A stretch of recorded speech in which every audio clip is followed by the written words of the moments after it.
Alright, it's time for the great East Coast versus West Coast showdown. In this video, we're going to talk about the pros and cons to both for van life, my experience with them both, and hopefully by the end of it, you will be able to decide which one you prefer, or maybe both. So let's start with the East Coast. I am from the West Coast, but I have spent the last 2 winters travelling across the Nullarbor, usually to New South Wales and then heading up to Queensland, far north Queensland for winter. And what I found was obviously it's a lot more populated over east, and so the townships are a lot closer together. So you have a lot more access to supplies, you'll have more caravan parks. So there is that sort of accessibility, which is a lot better over east. The landscapes vary a lot as well. So obviously I like to go out hiking and snorkeling. And so I found that down the south coast, you've got like the Great Ocean Road, which is amazing. And in Victoria, you've got some really beautiful forests that you can, go chasing waterfalls. It's very cold down there. And then you sort of head up to New South Wales. And I have to admit, I haven't explored a lot of New South Wales. You do have the Blue Mountains there. I think that's a little bit drier. And then you head up to Queensland and you've got the Great Barrier Reef, which is amazing. But you do sort of need to get on a boat to get out to those places. So it is a little bit more difficult to snorkel and explore, obviously because of crocodiles, and it's very tidal there. So it's very shallow for a long way out. So there is that sort of, you can't really just jump in the water from land in a lot of places in far north Queensland.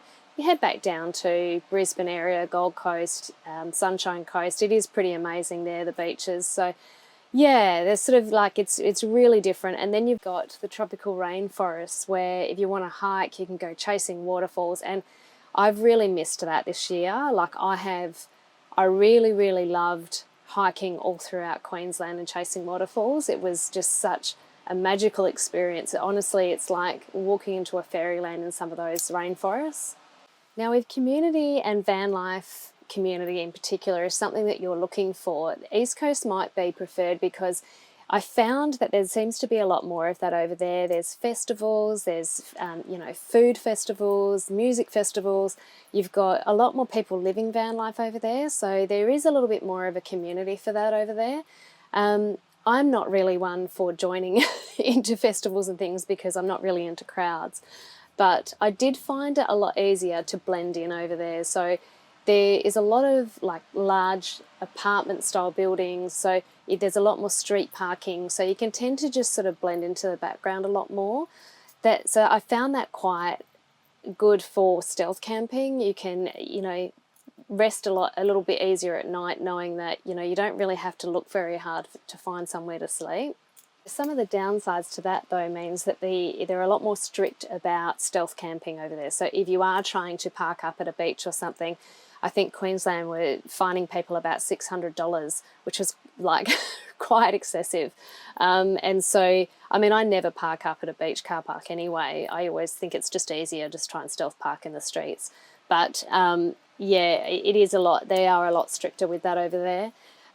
You've also got obviously a lot more people. So if you are looking for a more remote experience with van life and just away from people, then East Coast is probably not for you because there are a lot of people. It's a lot more difficult to find areas to yourself. And there's the extreme weather conditions you've got to consider over east. So we've had some pretty bad fire events and flooding events in the last few years over there. And it's really not something you want to get caught in because this is your home. So if you're living a van that's particularly not a four-wheel drive, then you don't want to get stuck in those conditions and lose your home. I tend to, when I was over there, I was really following the notifications on websites for fires to make sure before I took off for a long distance travel between towns, just to make sure that roads weren't cut off due to fire. I tended to avoid, so I was there during winter, which it's not really their wet season up north in Queensland. So I try to avoid the seasons where there's going to be cyclones or flooding that is, quite common for those areas. So I tend to follow the weather a lot and try and be smart about that.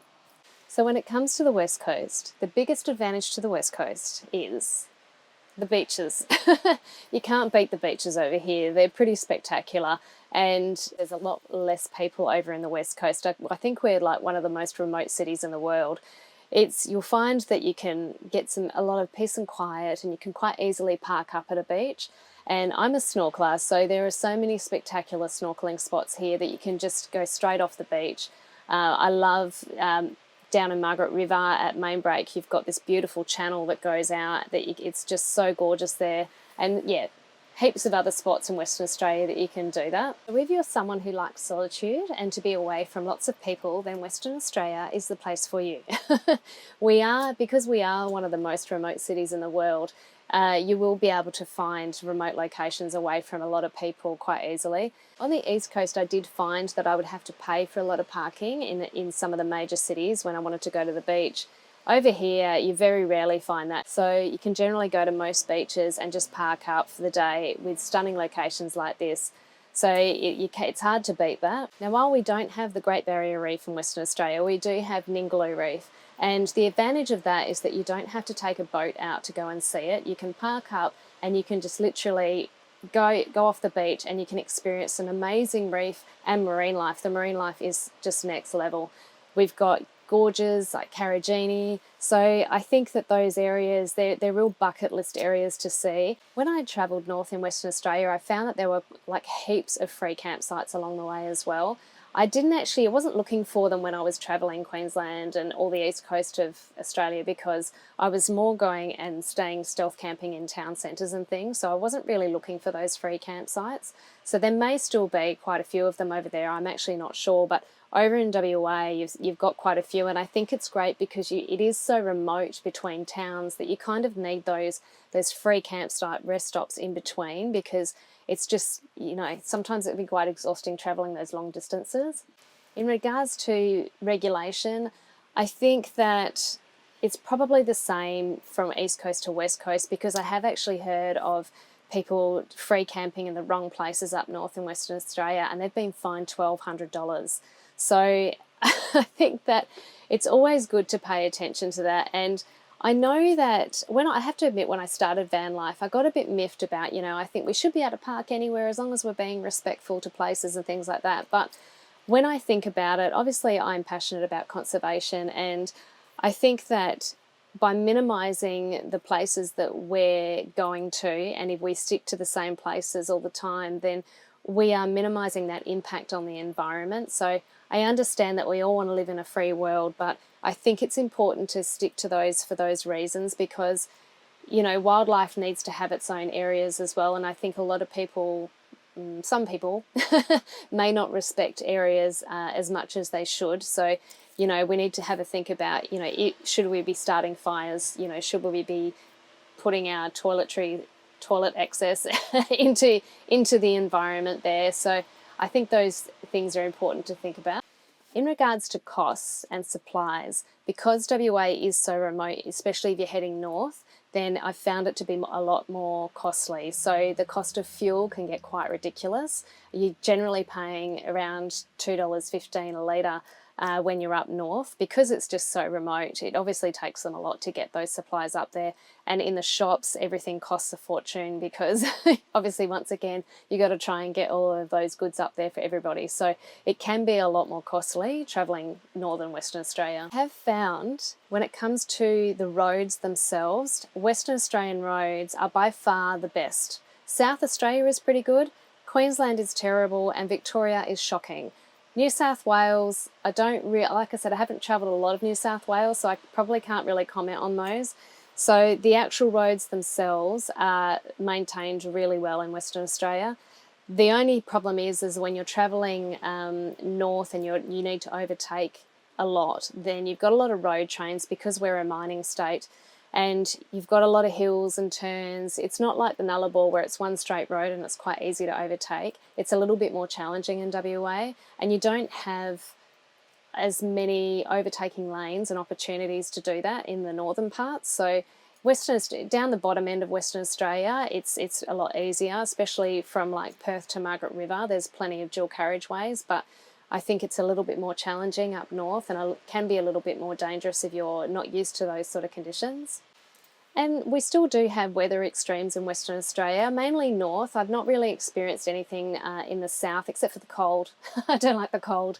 So in the north of Western Australia, you will get cyclones. So it is important to still, that they will bring flooding with them. So it is important to still keep an eye on those conditions and try and plan your travels around the seasons and what those seasons will bring. And you also want to think about vehicle maintenance too, because in the northern parts of Western Australia, because it is so remote, if you have something go wrong with your vehicle, it might take a while for you to get that part in. It'll be more expensive. So I think on the East Coast that might be a lot easier because there's so many townships. It's so heavily populated most of the way. So it's probably something else to think about too. I guess it just depends on what you want out of the lifestyle. If you're looking for more of a social sort of van life experience where you're knocking off a lot of bucket list locations with a smaller distance, you might feel a bit more of a safety net in numbers, then the East Coast is probably for you.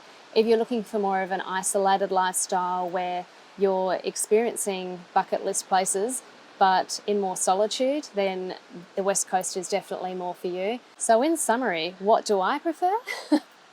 I'm actually not taking sides here. I love both. I obviously grew up in Western Australia around Perth, and I travelled a lot down the southwest as well when I was younger. And my ideal life is actually spending summer in the southwest and then winter in far north Queensland.